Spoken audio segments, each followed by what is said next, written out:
Badi travaillait dur en Occident. Elle cumulait 2 boulots et devait se battre en tant que mère monoparentale pour élever seule ses 2 enfants. Lorsqu'elle avait décidé d'investir dans le secteur agricole dans son pays d'origine, elle avait fait appel à sa tante pour la gestion des employés et des ventes. La maman de Badi était trop vieille pour pouvoir effectuer les déplacements nécessaires pour la gestion de ses activités. Sa tante était donc la personne idéale qui pouvait lui garantir la tranquillité et la confiance qu'on accorde naturellement à la famille. Koassi, la tante de Badi, vivait dans la localité qui abritait les entreprises de Badi. Elle pouvait donc mieux comprendre l'esprit des affaires que Badi comptait propulser et mettre en place. Travailler ensemble sur le projet avait considérablement renforcé la complicité entre Badi et Koassi. Badi savait que les gens de son pays d'origine bavardaient beaucoup. Pour éviter qu'on ne la considérât comme une fille exploitant sa tante, elle avait encouragé sa tante Koassi à lancer elle aussi un champ de papaye et d'ananas, et avait tout financé.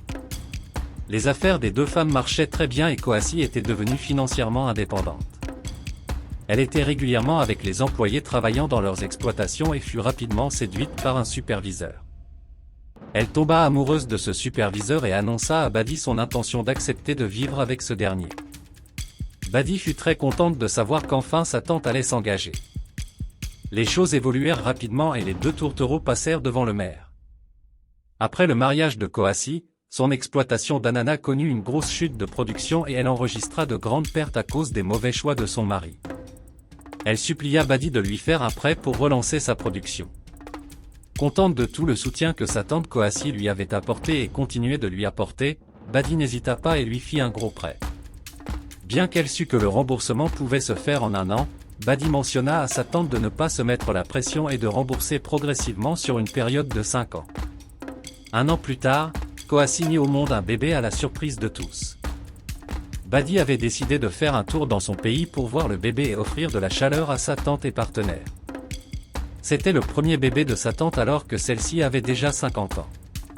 Personne ne s'y attendait plus, d'où la joie qui poussait Badi à aller au pays.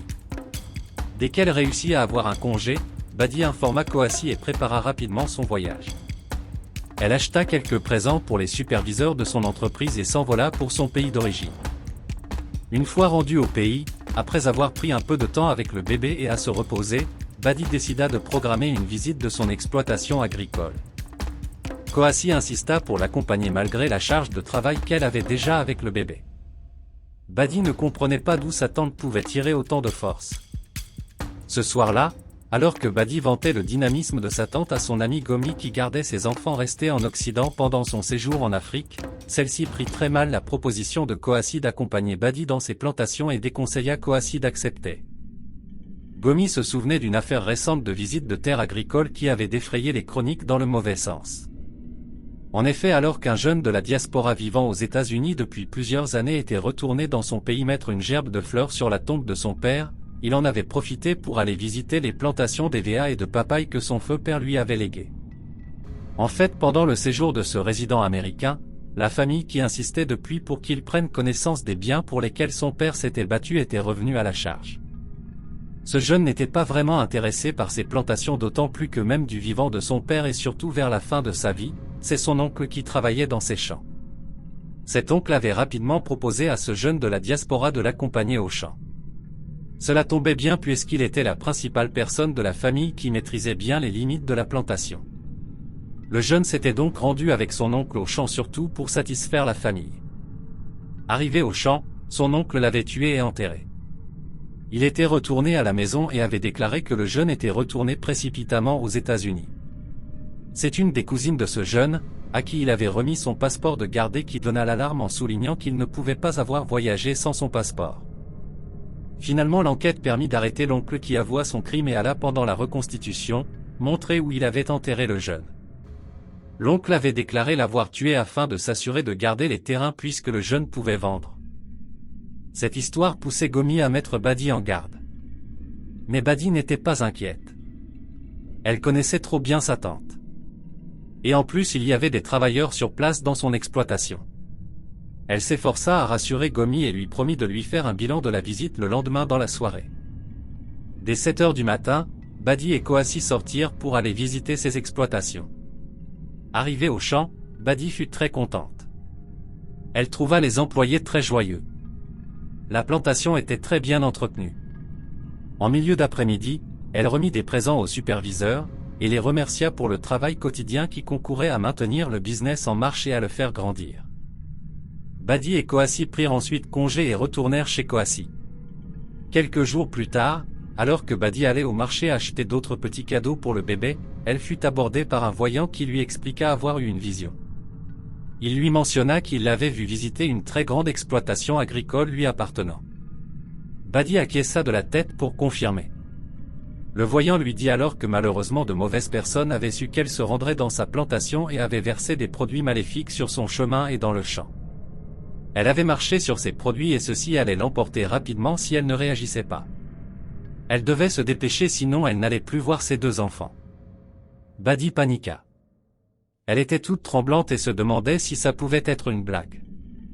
Mais elle ne pouvait ignorer le message qu'elle venait de recevoir. Comment le voyant pouvait-il être au courant de ses mouvements et de sa vie si ce n'était pas vrai? Elle lui demanda donc ce qu'il fallait faire et celui-ci lui indiqua son domicile en lui disant qu'elle avait le choix de passer chez lui ou d'aller voir quelqu'un d'autre. Il l'informa que son nom était Bagos. De retour chez Coassie, Buddy parla de ce qui lui était arrivé et sa tante lui confirma que le voyant en question était très réputé. Il était connu comme le plus fort de la localité. Coassie déconseilla d'aller voir une autre personne et les 2 femmes s'organisèrent rapidement pour aller chez le marabout Bagos. Buddy pensa en discuter aussi avec sa mère mais se rappela qu'elles étaient un peu en froid. La mère de Buddy trouvait qu'elle se confiait seulement à Coassie depuis qu'elle avait commencé à faire les affaires ensemble. Elle s'était même plaint du fait que c'est Coassie qui lui donnait des nouvelles de sa propre fille. Buddy décida de laisser sa mère tranquille pour le moment et de laisser sa tante tout gérer. Elle allait de toutes les façons se faire pardonner par sa mère avant de quitter le pays. Dès le lendemain, Buddy se rendit chez le marabout Bagos avec sa tante Coassie. Bagos demanda une petite somme d'argent symbolique et déclara que Buddy le payerait selon sa volonté après son retour en Occident puisque l'urgence était de la sauver. Après quelques incantations, Bagos la fit se coucher dans un cercueil. Il dansa autour du cercueil et la fit sortir. Puis lui dit, « Je viens de te retirer du cercueil dans lequel ceux qui t'ont fait traverser les produits maléfiques voulaient te conduire. Tu es libre maintenant. » Il demanda à Buddy quand est-ce qu'elle comptait retourner en Occident. Buddy l'informa qu'elle avait encore et pour tout 14 jours à faire au pays. Bagos lui dit alors qu'il allait la maintenir dans le tunnel de protection jusqu'au 15e jour afin que ses ennemis ne puissent pas l'atteindre autrement. Il lui attacha une vieille ficelle autour de la taille et déclara que le traitement était terminé. 2 semaines après le traitement, Buddy était à l'aéroport pour retourner chez elle. Malheureusement, elle ne put voyager. Les vols de la journée avaient été annulés à cause des conditions météorologiques. Buddy se demandait si ce n'étaient pas les mauvaises ondes de sa mère qui affectaient son voyage. En effet, sa mère avait pété un câble en apprenant que Buddy s'était rendu chez un marabout avec sa tante. Sa mère avait toujours prôné de confier sa vie à Dieu et aimait de moins en moins l'influence de sa sœur sur sa fille Buddy. Finalement, après beaucoup d'efforts, Buddy réussit à avoir une autre place dans un vol. Le vol était planifié dans 2 jours. Il fallait donc qu'elle retourne chez sa tante. Elle décida de louer une voiture pour les 2 jours supplémentaires qu'elle était obligée de passer au pays. Elle était fatiguée et épuisée par tous les déplacements incessants qu'elle avait dû entreprendre pour visiter sa mère, ses amis et pour contrôler ses activités. Elle avait d'ailleurs une petite migraine et des douleurs aux pieds. Elle comprenait que les années passées en Europe à se déplacer uniquement en transport en commun n'aidaient pas à s'adapter aux déplacements au pays. Maintenant qu'elle avait été obligée d'ajourner son retour, elle comptait aller à l'hôpital pour une petite visite. Il était important qu'elle se rassure de ne pas rentrer en Occident avec une maladie tropicale non diagnostiquée. Le lendemain, alors que Buddy sortait pour l'hôpital, Coassie embarqua avec elle. Elle devait faire vacciner son bébé. Elles allèrent ensemble à l'hôpital et Buddy fut rassuré de savoir qu'elle avait juste de la fatigue et rien de préoccupant. La maman de Buddy l'avait appelée dès qu'elle était sortie de l'hôpital. Elle avait dit avoir beaucoup prié pour elle. Elle était d'ailleurs encore en prière. Elle avait informé Buddy que sa nuit précédente avait été très difficile. Chaque fois qu'elle avait fermé les yeux, elle avait vu sa fille Buddy en difficulté. C'est pourquoi très tôt le matin elle était sortie rejoindre son groupe de prière. Elle avait invité Buddy à se mettre à genoux pour prier avec elle. Badi avait rassuré sa mère en lui expliquant que les médecins n'avaient rien vu de préoccupant. Elle avait ajouté qu'elle allait appeler sa mère dès son arrivée à la maison pour prier avec cette dernière. Sur le chemin de retour, Badi eut comme un petit malaise et raidit au volant. On aurait dit qu'elle avait eu une crise cardiaque. La voiture fonça sous le camion qui roulait en avant. Lorsque les secours dégagèrent la voiture, Koassi nota que Badi était inerte. Elle n'était pas surprise et se souvenait que c'était son deal avec le marabout Bagos. Il était prévu que Badi décède le lendemain de son retour en Occident. Mais voilà que à cause du vol annulé, elle était décédée sur place au pays. Ceci embêtait un peu Koassi et elle craignait que les gens ne fouillent un peu trop. Heureusement que finalement ils allaient croire que c'était juste un accident. Alors qu'elle s'en réjouissait, elle vit un secouriste tenir son bébé entre les mains. Celui-ci était complètement amoché et avait rendu l'âme. C'est alors que Koassi prit la mesure de ce qui venait de se passer. Ceci ne faisait pas partie du deal avec Bagos. Sous l'émotion, Koassi perdit le contrôle et se mit à crier, en voulant tuer ma nièce, j'ai aussi perdu mon unique fils. Oui, le marabout m'a trompé. Qu'est-ce que je vais dire à mon mari? Les curieux qui étaient venus voir l'accident l'arrêtèrent et l'emmenèrent au poste de police où, toujours sous la colère due à la perte de son unique fils, elle déballa tout sur les pratiques de sorcellerie qu'elle avait coutume de mettre de l'avant avec Bagos. Elle expliqua qu'elle avait été guidée par la jalousie et la cupidité. Elle trouvait que sa nièce qui était très jeune avait déjà tout et pouvait parcourir le monde entier contrairement à elle. Il lui avait semblé que sa nièce attirait toutes les bénédictions de la famille vers elle toute seule. En tuant Badi, ces bénédictions pouvaient maintenant arriver à El Koassi et à son fils. Mais voilà que son fils aussi était parti. Alors qu'on conduisait la dépouille de Badi à la morgue, les ambulanciers furent surpris de voir sa main bouger. Ils avaient pourtant noté que son cœur ne battait plus. Ces mouvements de ses mains ne pouvaient être qu'un miracle. Badi fut rapidement conduite aux urgences où les médecins se mobilisèrent pour la maintenir en vie et la sauver. La maman de Badi, qui était en prière au moment de l'accident, fut informée le lendemain. Elle se précipita pour aller au chevet de sa fille. Le travail acharné du personnel médical et les prières incessantes de la mère de Badi avaient fini par porter fruit. Badi était sortie de l'hôpital et était retournée en Occident rejoindre ses deux enfants. Elle avait pris le temps de comprendre l'importance de la place et des conseils d'une mère dans une vie. Avant la consultation à l'hôpital, et pour que les médecins ne le voient pas, Badi avait détaché la ficelle attachée autour de sa taille par Bagos pour mettre dans son sac. Après la consultation, elle avait oublié de remettre la ficelle autour de sa hache, probablement influencée par l'énergie de la prière de sa mère. Elle avait pris le volant sans cette ficelle sur elle et c'est ce qui l'avait sauvée pendant l'accident. Badi avait décidé de mettre Dieu en avant pour le reste de sa vie. Seulement le retour en Occident fut très brutal. En effet, Badi, à cause de son hospitalisation, avait mis trop de temps au pays et avait malheureusement perdu ses deux boulots.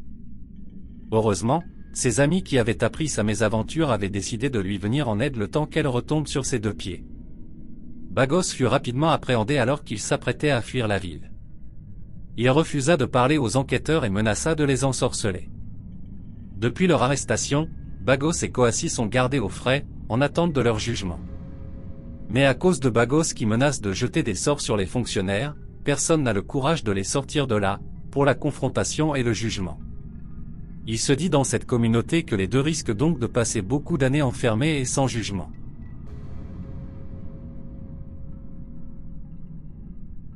Cette histoire questionne la relation avec ses parents et la confiance des investisseurs envers certains membres de leur famille. N'est-il pas important de garder une belle harmonie avec sa maman? D'ailleurs, même les livres saints demandent à chacun d'honorer sa maman afin que ses jours soient prolongés. Aussi, pourquoi les gens ont tendance à ne pas tirer des conclusions des histoires arrivées aux autres pour se protéger? On entend ce genre d'histoire se répéter chaque jour. Like, partage et surtout laisse-nous tes commentaires. Mais surtout, si tu vis en Occident, n'hésite pas à partager ces histoires avec tes enfants pour leur permettre d'apprendre un peu chaque jour sur les histoires d'Afrique. Si tu as aimé, n'oublie pas de t'abonner.